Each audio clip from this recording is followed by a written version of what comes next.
Hello everyone, my name's Walter, and I'm here to read you another internet story. Believe it or not, this one isn't from Reddit.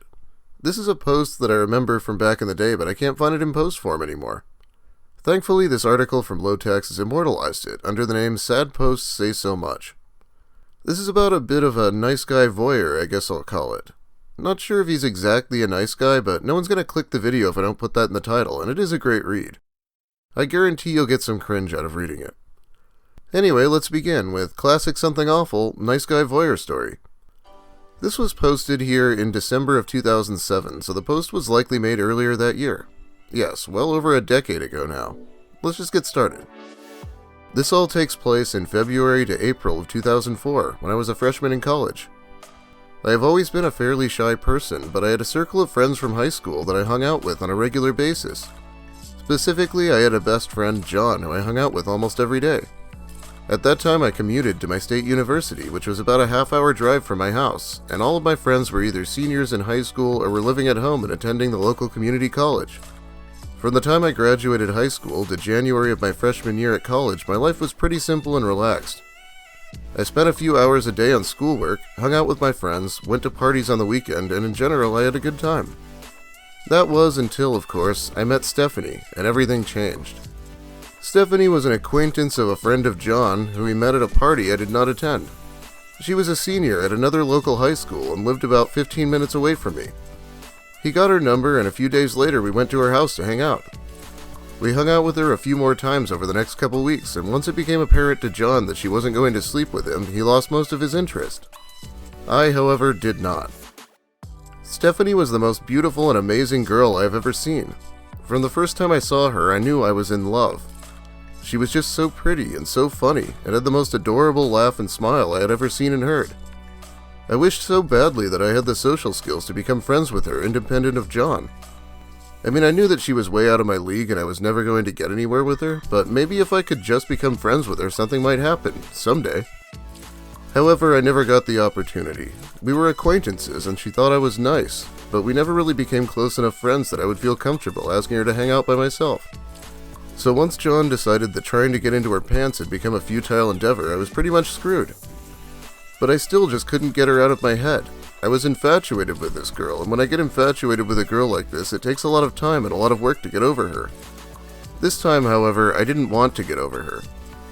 I didn't want to get her out of my head only to become obsessed with some other girl 2 weeks later.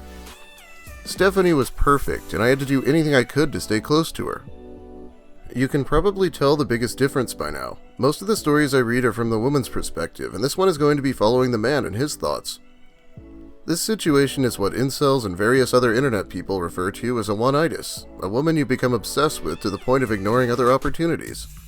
Usually men who are this obsessed can approach the woman, but I guess we'll see what happens here. So I started working on a plan that had but one challenge. I needed full access to her computer. Luck was on my side, however, as she happened to be throwing a party at her house the next weekend since her parents were out of town. I convinced John that we should go, and that Friday night we show up at her house with my 32 megabyte USB pen drive in my pocket. Everyone is getting drunk, but I stayed sober since I decided that I needed to be fully alert to pull this off. About 2 hours into the party, I sneak up into her room. Basically everyone is downstairs except for someone who is puking in the upstairs bathroom. I insert my USB drive into her computer and install its contents. The program I installed, as you may have figured out, is a custom-written Trojan horse, a backdoor, undetectable by any virus scanning programs that will give me full access to her computer at all times. With that, I took out the USB drive, went downstairs, got smashed, and left in the wee hours of the morning. When I woke up at my house on Saturday afternoon, I immediately went on my computer to make sure everything was working properly, and boy was it. I had access to everything. Every file on her computer, a complete log of every keystroke she's typed, every website she's visited, and every program she opened. I spent the weekend writing little programs to make reading her IM conversations and email much easier, since my Trojan just sent all the data to me in a raw text format. Best of all, she had a digital camera that she carried everywhere with her, and she took pictures almost every time she went out with her friends and uploaded them to her computer when she got back. It was just amazing. When you have total access to someone who you are so completely infatuated with, it's hard to explain, but it just makes you feel so powerful. It should be obvious, but just so everyone is clear, no one else knew about any of this, not even John. After this, life basically continued on as normal, only with my new hobby taking up most of my spare time. I saw Stephanie only 3 times after the party, but I didn't really mind. When I saw her in real life, I always had to worry about saying something stupid, and I was always paranoid about what she was thinking about me. On the computer, I could just escape to another world where I wouldn't have to worry about her judging me. God, this is like a nightmare scenario for a lot of people. I can only imagine the things someone would see if they could watch me on the computer for a month. And this isn't like, oh, the NSA is spying on us all. No, this is some creepy guy specifically obsessing over everything you do. Alright, let's get back to it. After about a month, I was starting to get a little bored with everything, and I felt like I needed something new to rekindle my connection with Stephanie. And I knew what it was. She had a webcam near her computer, but it was facing backwards on one of her shelves and wasn't even plugged in. So one day I was hanging out with John and we were bored, and I suggested to John that we go visit Stephanie since we hadn't seen her in a long time. He was like, sure, whatever, and he called her up and we drove over to her house. When we got there, I told her that I had forgotten about an online assignment that was due today and that I needed to get on a computer right now. She told me that it was fine if I used hers, which of course was my plan all along. So I go upstairs to her room, find the webcam, plug it in, install the driver, and position it so that I can see as much of her room as possible. Most importantly, so that I can see her while she is on the computer and lying in bed. I then go back downstairs and leave a little while later, happy as a clam. 2 days later, I get back to my house at like 7 p.m. from school and dinner and go to my computer to check up on Stephanie. However, something strange has happened. Her computer is off. This is very peculiar as she has never actually turned her computer off, although she rebooted it many times, as long as I've known her. I look in the logs and see something that completely devastates me. I've been found out. Along with a normal virus scan which came up empty, someone had downloaded Run Nmap and Ethereal to see which ports were open, and to sniff network traffic. Apparently she was so suspicious, most likely from the webcam, that she got someone who is very computer savvy to manually scan her computer for Trojans. At this point I was scared shitless. It couldn't be linked to me for certain because none of the data from her computer was sent directly to me, as it was all routed through another Trojan box somewhere else first. However, she must have known that I set up the webcam, and it doesn't take a rocket scientist to put 2 and 2 together. So I called John to see if she said anything to him. As soon as he answers, I can tell he's very upset. I still remember the exact wording of the following conversation. What the fuck, dude? What the fuck? What are you talking about? Look, you motherfucker. Jesus Christ, you know I have always stood up for you. None of my friends like you. They all think that you are a creepy, annoying asshole, but I always said no, he's a really cool guy if you get to know him. I always let you tag along to wherever I was going. But you know what? They were right. You're a fucking psycho, and a fucking stalker, and the creepiest motherfucker I've ever met. Don't ever fucking talk to me again. Don't ever fucking try to hang out with me again. And believe me when I say this to you, if you ever try to contact Stephanie ever again, I will get all of my friends to beat the living shit out of you. Seriously. Bye. Have a nice fucking life. Yeah, it's not looking like we're keeping this one monetized either.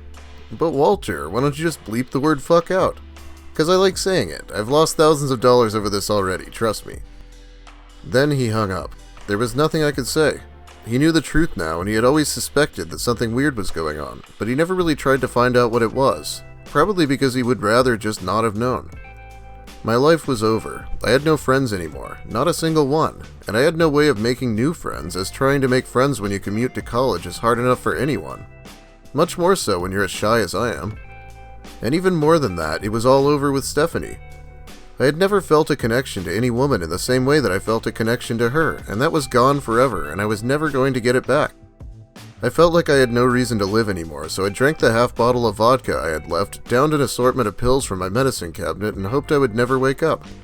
Unfortunately, I did wake up, in the hospital, with my mother crying next to me. I was released into the care of my mother, who told me that she was going to put me into a treatment plan as soon as she could. My mother didn't know about any of the previous night's drama, so after I was taken to the hospital, she called John to try to figure out what happened. John, being the great guy that he is, told her a version of the story that didn't make me out as a total psycho. When I got home, I checked the voicemail on my cell phone. There was one message from John. He said that he was so sorry for being mean to me last night and that he shouldn't have said all those things when he knew I was already depressed. He also said that my attempted suicide doesn't change anything because he would have to choose between all of his other friends and me, and he just couldn't choose me. After that, I went to this psychiatric hospital for a week, which put me on antidepressants and made me start seeing a therapist. Since then, things have been okay, I guess.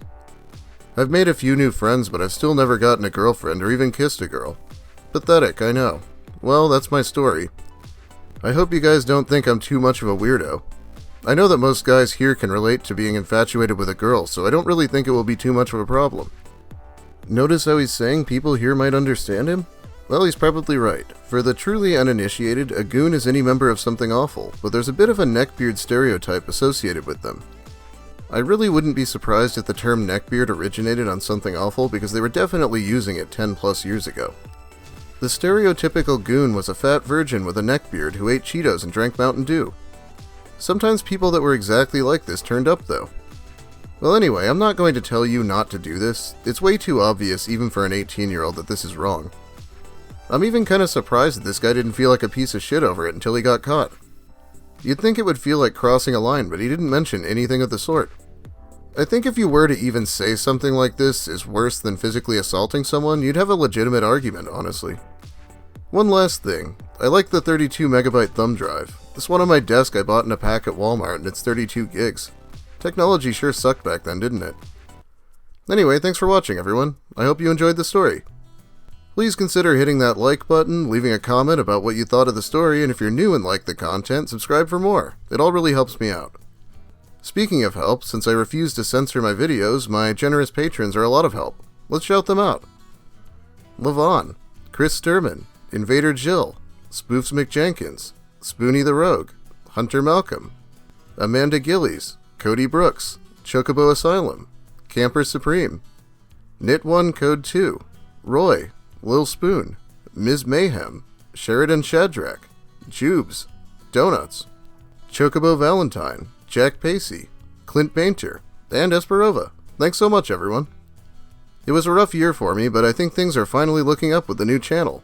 Thanks once again. Lucas content will be coming soon, as well as another Nice Guy story I think will be fun. Let me know if you want more classic Something Awful as well. Have a great night, everyone, and don't be a creep.